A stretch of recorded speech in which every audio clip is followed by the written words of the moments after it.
The leather of the booth was old and deep red, worn smooth by decades of secrets. Viktor Morozov sat alone, as he always did. His table was in the farthest corner of a restaurant that bore a different name but belonged entirely to him. From here, he could see every entrance, every exit, every face that came and went. It was a habit forged in a world where seeing first meant you were the one who got to walk away. The city hummed outside the thick, tinted glass, a muffled beast he had long ago tamed. Inside, the air was still, smelling of rich food and quiet power. His men stood at a respectful distance. Marco, his lieutenant for 30 years, was a statue by the main door. 2 others, younger and harder, flanked the kitchen entrance. They were ghosts in sharp suits, their purpose to ensure that nothing ever disturbed the boss's quiet dinner. Nothing ever did. Tonight, his meal was finished. A plate of grilled fish, a glass of water. The same meal he ate every Tuesday and Thursday. Routine was a fortress. It was armor. He was looking at the condensation on his glass, his mind a quiet ocean of ledgers and logistics, when the routine broke. A tremor in the stillness. It was not a threat. Not a sound. It was a presence. Someone was approaching his table who did not belong. Viktor did not look up. He watched the man's reflection swim across the polished surface of his water glass. Young. Nervous. Dressed in the cheap uniform of a citywide courier service. He felt Marco tense by the door. A subtle shift of weight. A hand moving infinitesimally closer to a jacket button. The 2 younger men had turned their heads, their placid expressions hardening into something else. The courier stopped a few feet from the table, held in place by the invisible wall of their collective gaze. He held a small, long box. "I have a delivery," the young man stammered, his voice thin in the heavy silence. Viktor still did not look up. His world operated on a simple principle: if you were meant to approach his table, you would be invited. No one was ever invited. "For the gentleman in the corner," the courier added, his voice cracking. He was reading from a digital pad. Viktor slowly raised his eyes. They were pale blue, the color of a winter sky, and they held no warmth at all. The boy flinched, as if he had touched something cold. Marco started to move forward. A quiet, gliding step meant to intercept and remove the disturbance. Viktor lifted a single finger from the table. Barely a twitch. Marco froze. The other men relaxed their posture, but their eyes remained fixed. An order had been given. Wait. Viktor's gaze shifted from the terrified courier to the box in his hands. It was simple white cardboard. Unadorned. Not the usual currency of his world, which came in briefcases or thick envelopes. "Leave it," Viktor said. His voice was gravelly, unused. The courier practically leaped to place the box on the edge of the vast table, as far from Viktor as he could reach. He mumbled something, a panicked apology or a confirmation of delivery, then turned and fled. The door swung shut behind him, restoring the room's hermetic seal. Silence returned. The box sat on the table. An anomaly. A question mark. Marco approached, his face a mask of concern. "Boss?" Viktor stared at the box. It was too small for a weapon. Too light for anything of monetary value. It was nothing. And nothing was more suspicious than something. He gestured with his chin. Marco understood. He stepped forward, produced a small pocket knife, and slit the tape on the box with surgical precision. He lifted the lid. Inside, nestled on a bed of tissue paper, was a single flower. A white lily. Perfect. Unblemished. Its scent, faint but pure, rose into the air. Attached to its stem by a thin white ribbon was a small card. No bigger than a thumbprint. Marco did not touch it. He simply held the open box for Viktor to see.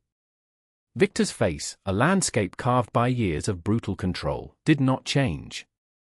But his eyes narrowed. The white lily. It was a specific choice. A deliberate one. He reached out, his thick, scarred fingers surprisingly gentle as he plucked the card from the ribbon. He turned it over. 5 words. Written in a delicate, looping script he had not seen in 40 years. From the one you left. The world stopped. The humming city, the quiet restaurant, the air in his lungs. Everything stopped. He was no longer in a restaurant in the heart of his empire. He was 21 again, standing on a rain-slicked street corner under a flickering gas lamp, the scent of lilies and rain in the air. He was looking into the eyes of a girl he was about to destroy by leaving. Elena. His hand, the one holding the card, began to tremble. A microscopic tremor that no one but he could feel. He closed his fist around the small piece of paper, the sharp corners digging into his palm. Boss? Marco's voice was laced with an alarm he rarely showed. Victor's composure was the bedrock of their world. To see it crack was to see the ground itself begin to split. Victor did not answer.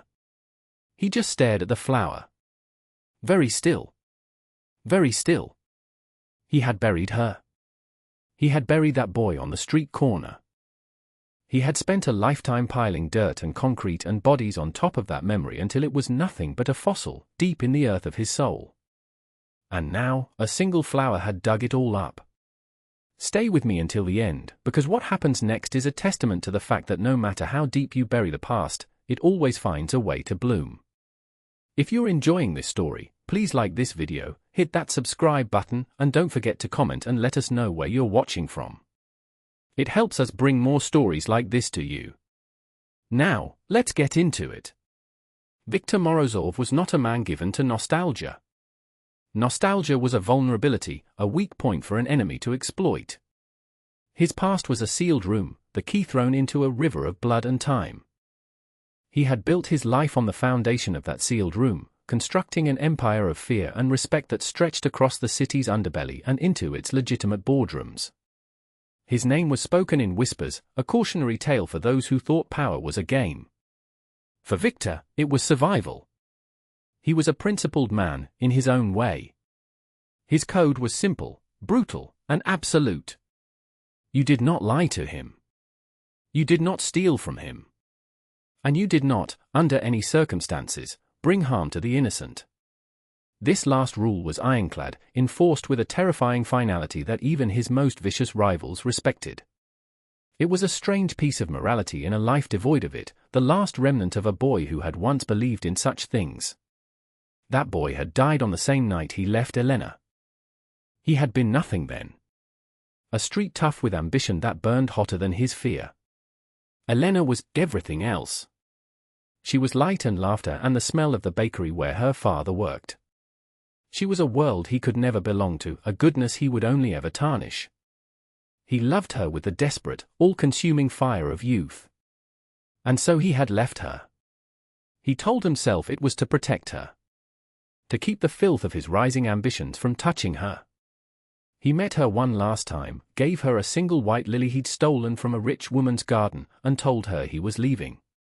He didn't say where. He didn't say why. He just cut the cord, watching the light in her eyes die as he turned and walked away into the rain. He never looked back. Looking back was a death sentence. For 40 years, he had not looked back. He had built his world, brick by bloody brick. He had become Viktor Morozov, a name that meant power. And Elena became a ghost, a memory so deeply buried he could sometimes pretend she never existed at all. Until now. The flower was not a one-time event. The next day, another arrived. Same courier service, same white box. Another perfect, fragrant white lily. And another card, with the same 5 words in the same familiar script. From the one you left. It arrived at his office this time, a sleek, minimalist space on the top floor of a skyscraper that housed one of his legitimate businesses. It sat on his vast obsidian desk like a judgment. Find out where it's coming from, he told Marco. His voice was flat, betraying none of the storm raging inside him. The florist. The one sending them. We're already on it, boss, Marco said. The orders are placed online. Anonymous account, prepaid digital card. Hard to trace. But the shop itself is a small place. Downtown. Petal and stem. Victor nodded, his eyes fixed on the lily. It was an accusation. A reminder. Or was it a threat? Was this some elaborate new play by an enemy, using his past as a weapon? The thought was cold, ugly. To use her memory against him, that was a line no one had ever dared to cross. The third day brought a third lily. This one to his home, a fortified penthouse that was more fortress than apartment. Each flower was a hammer blow against the walls of the sealed room. He started to see her face in the quiet moments. Her smile. The way she'd tucked a stray strand of hair behind her ear. He remembered the rough texture of her father's baker's apron, the warmth of their small apartment, a life of simple, honest work he had turned his back on. Marco's report came on the fourth day, alongside the fourth lily. The shop is called Petal and Stem, like I said, Marco began, standing before Victor's desk. It was owned by a woman named Elena Rossi. She passed away 2 months ago. Cancer. Victor's blood ran cold. Elena. Elena Rossi. She had kept her name. She had never married. He did not react. He kept his face a mask of stone, but inside, a structure 40 years in the making was crumbling to dust. The shop is now run by her daughter, Marco continued, oblivious to the earthquake he had just triggered. Sophia Rossi. She's 28. Lives in the apartment above the shop. By all accounts, she's a good kid. Works hard. But the business is failing. The mother's medical bills left her with a mountain of debt. She's about to lose everything. 28. Victor did the math in his head. A cold, stark calculation. He had left Elena 40 years ago. This girl was not his. Could not be his. The timeline was wrong. A wave of something he refused to name, relief? Disappointment, washed over him. And the flowers? Victor asked, his voice steady. Sophia is just fulfilling the orders. She has no idea who they're for. The online account places the order for 1 white lily every day. The delivery address changes.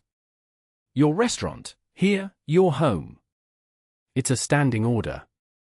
She's just the florist, boss. A girl trying to keep her mother's dream alive. The narrative shifted. This was not a threat from an enemy. This was something else. Elena had passed. And now, these flowers. From beyond the grave? It made no sense. The story of Sophia, however, was one he understood. A child left with debt and a dying legacy. Struggling against a world that was poised to crush her. It resonated with the part of his code that was absolute.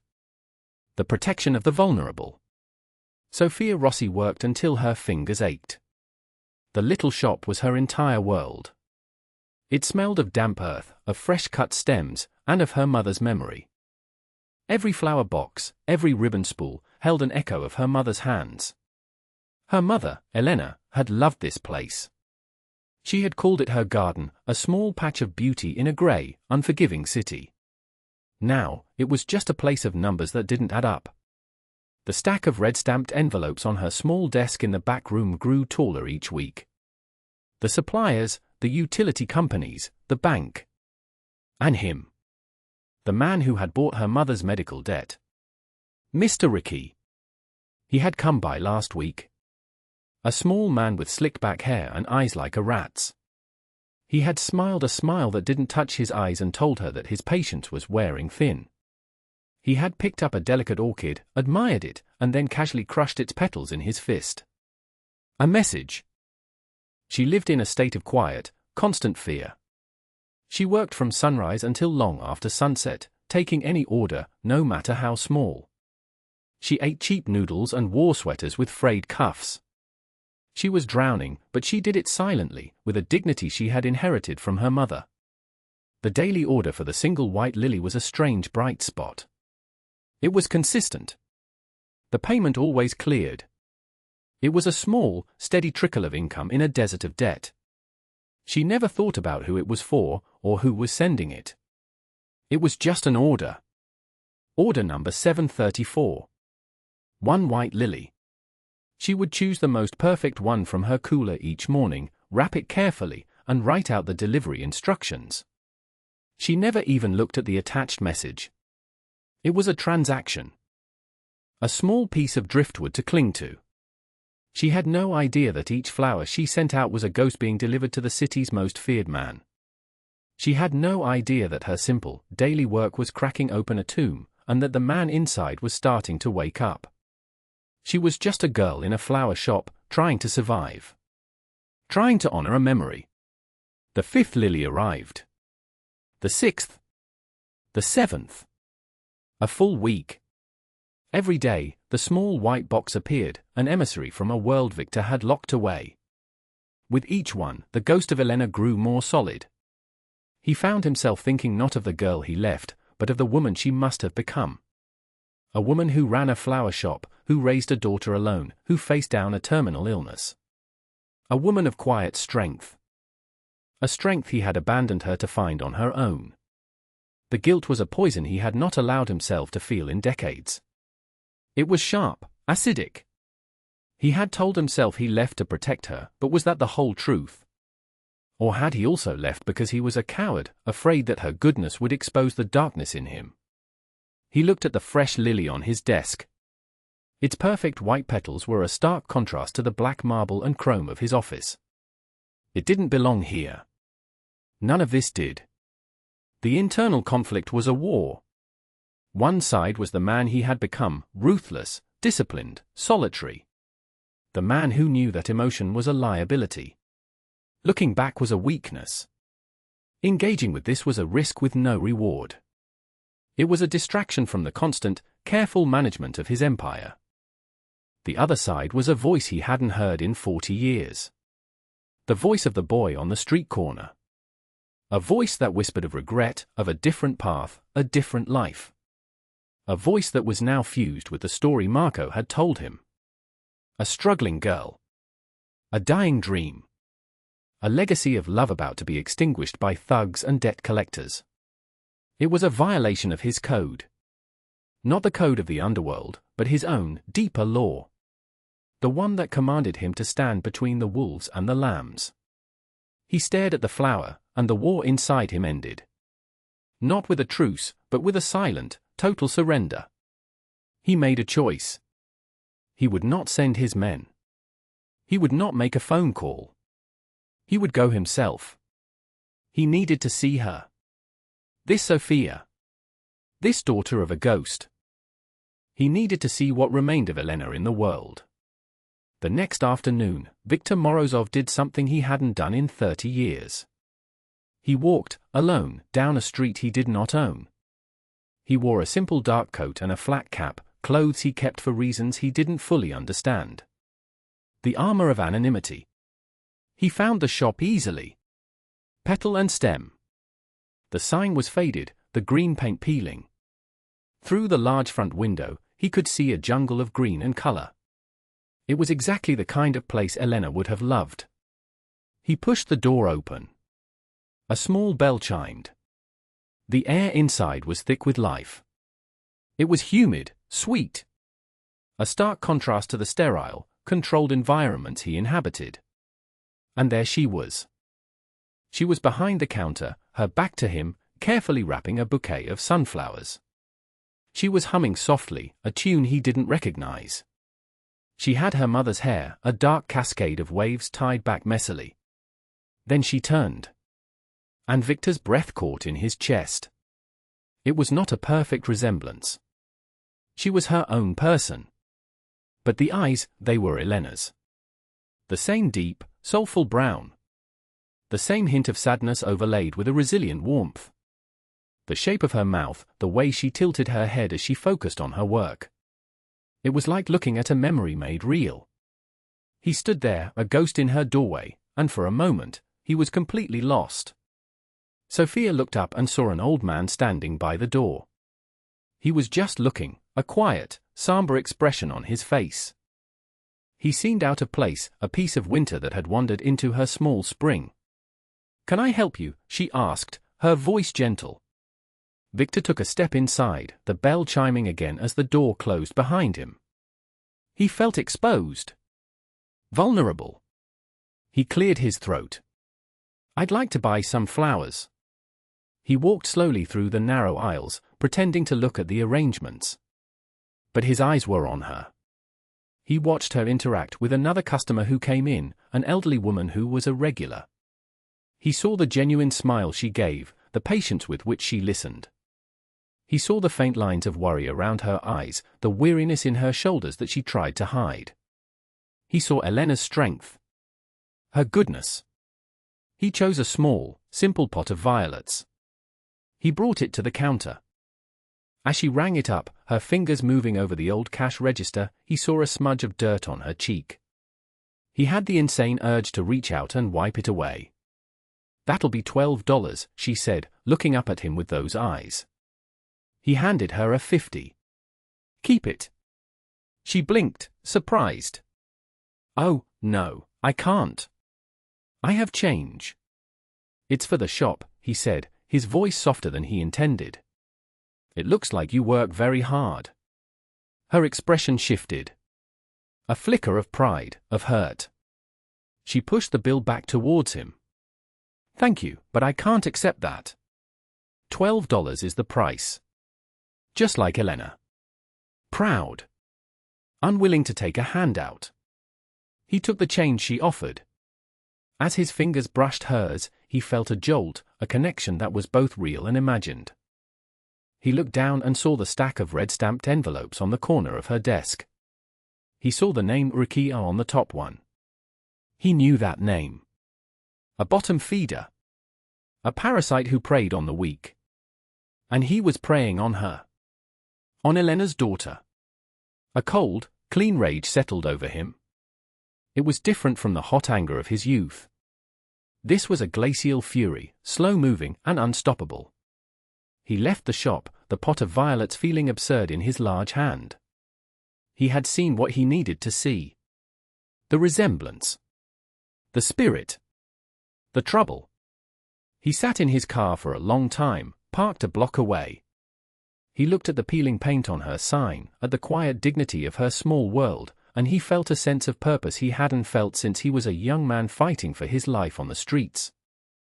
This was not about business. This was not about power. This was about a debt. Not a financial one, but a spiritual one. A 40-year-old debt owed to the ghost of a girl he left in the rain. He drove back to his office, the fortress in the sky. He walked in, placed the pot of violets carefully on the corner of his obsidian desk, next to the daily white lily. The two flowers looked strange together. One a symbol of his past, the other a symbol of his present. Marco was waiting for him. He saw the violets, saw the look on Victor's face, and knew better than to ask. Victor sat down. The decision was made. The war was over. He knew what he had to do. "Marco," he said, his voice calm, but with an underlying edge of steel. "The debt on that flower shop. The one held by a man named Ricky. I want you to find out everything." "How much?" "The terms. His schedule. Everything." Marco nodded. This was familiar territory. "But," Victor added, and Marco paused. "She is not to be touched. She is not to be frightened. No one from our side goes near that shop. No one speaks to her. We will be ghosts. Do you understand me?" Marco's eyebrows rose a fraction of an inch. This was the departure. Their methods were usually more direct. But he had served Victor for 3 decades. He knew when to follow an order without question. This was one of those times. "I understand, boss," he said. "Good," Victor said, his gaze shifting from the lily to the violets. "Because we are going to solve this problem for her. And she will never even know we were there." Or so he thought. Marco was efficient. He was a scalpel. Within 24 hours, he had the entire picture. The debt was $50,000, an astronomical sum for a small business like Petal and Stem. It was the remainder of Elena's experimental treatment costs, a debt a predatory lender had bought from the hospital for pennies on the dollar. Ricky. His full name was Dominic Ricky. A small-time loan shark with delusions of grandeur. He operated in the grey areas of the city, preying on small business owners, new immigrants, people who couldn't go to banks. He was all bluster and cheap threats, but he was known to get violent when he felt disrespected. The report from Marco's informant was chilling. Ricky was losing patience with Sophia. He'd been bragging in a bar that he was going to make an example of that little flower girl. He planned to pay her a visit tomorrow night, after closing. Not to collect. To terrorize. To break things. To break her spirit. His words were, "She'll pay me one way or another," Marco reported, his voice grim. Victor listened, his jaw tightening until the muscles stood out like cords of steel. The casual cruelty, the disrespect. The thought of that greasy thug laying a hand on her, on Elena's daughter, was a spark on a trail of gasoline. The plan formed in his mind, cold and simple. There would be no negotiation. There would be no warning. A lesson had to be taught. Not just to Ricky, but to anyone who watched him.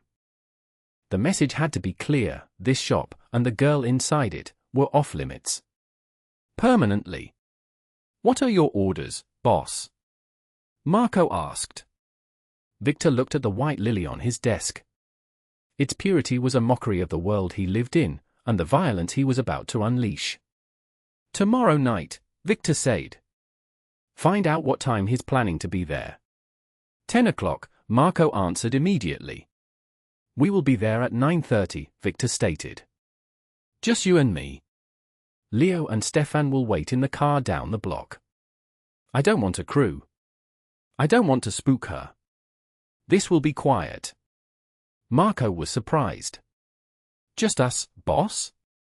"Ricky has 2 men. They are thugs," Victor said with dismissal. "You and I are enough." He paused, his gaze distant. "I want to be there. In the shop. When he arrives." This was highly unusual. Victor directed operations, he rarely participated in them anymore. He was the general, not the soldier. For him to place himself on the front line, for something so seemingly small. Marco understood then. This was not business. This was personal. The next evening, the air grew cold. Sophia worked late, as she always did.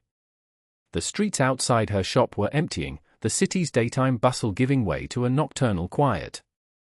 She was trimming the thorns from a batch of roses, her mind a numb buzz of worry. Ricky's threat echoed in her thoughts. He had said he'd be back soon. Every time the bell on the door chimed, her heart leaped into her throat. At 9:30, it chimed again. She looked up, her hands freezing around a rose stem. It was the old man from yesterday. The one with the sad, quiet eyes. He was holding the door open, his flat cap pulled low. "We're closing soon," she said, her voice trembling slightly. "I know," Victor said, stepping inside. "I won't be long. I need a bouquet. Something for an apology." He seemed different tonight. There was an intensity in his stillness, a weight to his presence that filled the small shop. He was not just an old man buying flowers. He was waiting. She nodded, her hands resuming their work, though they felt clumsy. She tried to focus on the roses, on the simple, repetitive task. But she was acutely aware of him moving silently through her shop. At 10 o'clock, the bell chimed again, but this time it was different. It was a harsh, jarring clang, as the door was thrown open with force. 3 men filled the doorway. The one in the middle was Ricky. His cheap suit was stretched tight over his fleshy frame, and his rat-like eyes scanned the shop with a predatory gleam. The 2 men behind him were large and dull-eyed, hired muscle. Sophia's blood turned to ice. "We're closed," she whispered. Ricky chuckled, a wet, unpleasant sound. "Not for me, sweetheart." You and I have business. He stepped inside, his men following, blocking the door. He ran a greasy hand over a display of tulips, his lip curling in a sneer. This is a nice place. Would be a shame if something happened to it. He started to walk towards her, his intentions clear in his swaggering gait. And then he saw Victor. Victor was standing in the shadows near the back of the shop, partially obscured by a large fern. He had been completely silent. Ricky stopped. Who the hell are you, old man? Get out. This is a private conversation. Victor stepped out of the shadows. He didn't say a word. He just looked at Ricky, his pale blue eyes flat and dead. In that moment, he was not a customer. He was not an old man. He was Victor Morozov. And the full, terrifying weight of that name settled into the room. Ricky was a creature of the street. He understood power, and he understood fear. He had never seen Victor in person, but he had heard the stories. He saw the stillness, the absolute lack of fear in the old man's eyes, and a dawning, sickening horror began to creep up his spine. You, Ricky stammered, his bravado evaporating like mist. You made a mistake, Victor said, his voice a low rumble. It was not a threat. It was a statement of fact. You chose the wrong door to knock on. You chose the wrong person to threaten. Ricky's face went pale. He took a half step back. His two goons looked confused, glancing between their boss and the old man. This has nothing to do with you, Ricky pleaded, his voice thin. This is just business. You made it my business, Victor said, taking a slow step forward. When you decided to terrorize a girl who is just trying to keep her mother's memory alive. Her mother, Elena. He said the name. And in the saying of it, all pretense was gone. This was judgment. Ricky's eyes widened in panic. He gestured to his men. Get him. The two thugs lumbered forward. They never had a chance. From the side, a blur of motion. Marco, who had been hidden behind a rack of potted plants, moved with a speed that was terrifying in a man his age. It was not a fight. It was a dismantling. The first thug was met with a precise, brutal strike to the throat that sent him gagging to his knees. The second one turned, surprised, and Marco took his arm, twisted it at an impossible angle, and slammed him face first into the wall. He slid to the floor, unconscious. It took less than 5 seconds. Ricky stared, frozen in pure terror. He was alone. Victor stopped directly in front of him. He was shorter than Ricky, but in that moment, he was a giant. Men like you, Victor said, his voice dangerously soft. You have no honor. You feed on the weak. You mistake kindness for weakness. You think because someone is alone, they are unprotected. He reached out and smoothed the lapel of Ricky's cheap suit. The gesture was almost paternal, but Ricky was trembling so hard he could barely stand. Let me be clear, Victor continued, his eyes boring into Ricky's. This shop is now under my protection. This girl is under my protection. The debt she owed you is forgiven. It is gone. You will never come here again. You will never speak her name again. You will, in fact, forget this entire night ever happened. Behind them, Sophia was pressed against the back wall, her hand over her mouth, her eyes wide with a mixture of terror and disbelief. She was watching a scene from a movie, something that could not possibly be real. Ricky was sweating profusely, his face the color of ash. Yes, he whispered. I understand. I'm sorry. I didn't know. No, Victor said coldly. You didn't. That is your final mistake. He turned his head slightly. Marco. Marco moved to Ricky's side. The front door opened silently, and Leo and Stefan, the two younger, harder men, stepped inside. They were efficient, silent. They each took one of Ricky's arms. Please, Ricky begged, his voice a pathetic whine. Please, just let me go. Victor looked at him one last time, his face devoid of any emotion. Your account is closed, he said. Leo and Stefan dragged Ricky out of the shop. Marco followed, pausing only to hoist the two unconscious thugs over his shoulders as if they were sacks of flour. He hauled them out into the night. The door closed.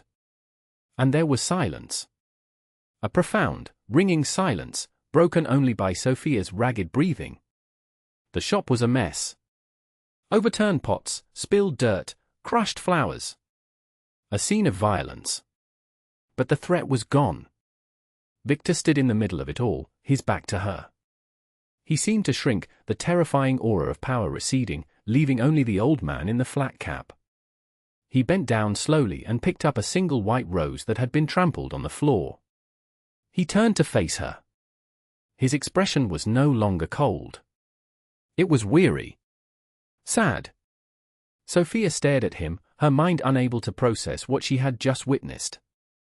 This quiet old man had commanded monsters. He had spoken with an authority that had made a man like Ricky crumble into dust. He won't be bothering you again, Victor said softly. The debt is paid.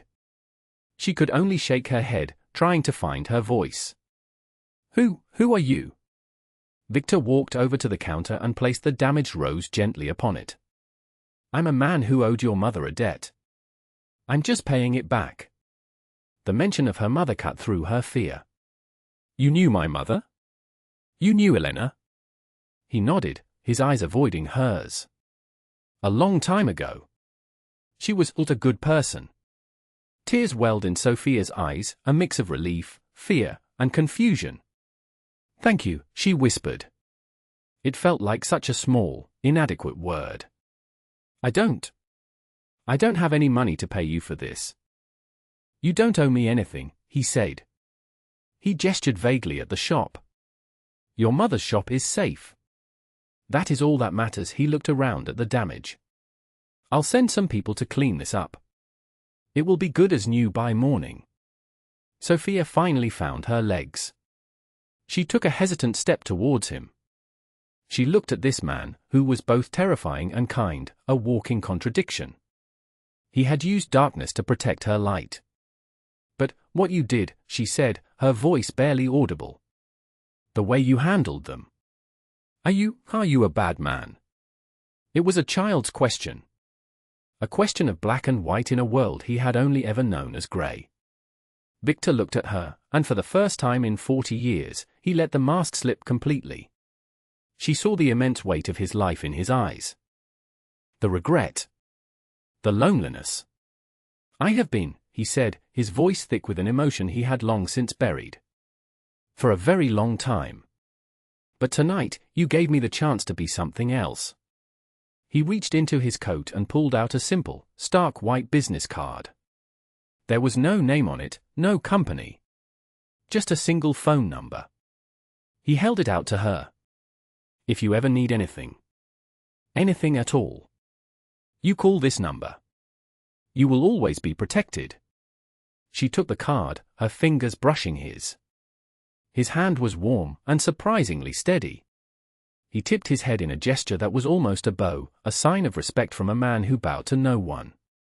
He turned and walked to the door. Wait, she called out. He paused, his hand on the doorknob, but he didn't turn around. She looked at the card in her hand, then at the man who was a living ghost from her mother's past. The daily flowers, she said, a sudden realization dawning. The white lilies. Was that you? Victor was silent for a long moment. He looked out the glass of the door into the dark street. No, he said, his voice quiet. That was your mother. Reminding me of a promise I failed to keep. And with that, he was gone. A year passed. Petal and Stem was no longer a struggling shop on the verge of collapse. It was thriving. A new coat of deep green paint graced the exterior. The sign was new, its lettering crisp and golden. Inside, the shop was always full. Full of flowers, full of light, full of customers. Sophia was no longer the weary, frightened girl drowning in debt. She was a confident business owner. She had hired 2 assistants. She laughed easily. The lines of worry around her eyes had faded, replaced by the happy crinkles of a constant smile. The shop was not just her mother's legacy anymore, it was hers. A vibrant, beautiful testament to her resilience. She never had to use the number on the card. But she kept it tucked away in a safe place. A silent promise. A reminder of the strange, terrifying, and gentle old man who had walked out of the past to save her future. She never saw him again. But sometimes she felt a sense of being watched over, a quiet, benevolent guardianship she couldn't explain. Far away, on the top floor of a skyscraper, Viktor Morozov sat at his obsidian desk. The city spread out below him, a kingdom of glass and light that he commanded. His world was still one of shadows and steel, of whispered orders and brutal consequences. He was still the man he had to be. But something was different. On the corner of his desk, where the pot of violets once sat, there was now a small, elegant crystal vase. In it, every single morning, a fresh white lily was placed by his staff. It was a standing order from petal and stem, paid for a year in advance. Next to the vase was a small, silver frame. It was not there a year ago. Inside was a faded photograph, creased at the edges. A picture of a young woman with dark hair and eyes that held the promise of a different life. The last picture he had of Elena. For 40 years, he had never allowed himself to look at it. He had kept it buried in a locked drawer, another piece of the past he had sealed away. Now, it sat in the open, on his desk, for him to see every day. He would look from the photograph of the woman he had lost to the fresh lily from the daughter he had saved. The past and the present, no longer at war. A man can build an empire of fear and call it strength. He can armor himself in solitude and call it control. But true power is not found in what you can take, but in what you choose to protect. Sometimes, redemption doesn't come in a grand gesture, but in a quiet promise fulfilled 40 years too late. A single flower can bridge a lifetime of silence, and in the act of saving another, a man can finally, after a long and brutal winter, begin to save himself.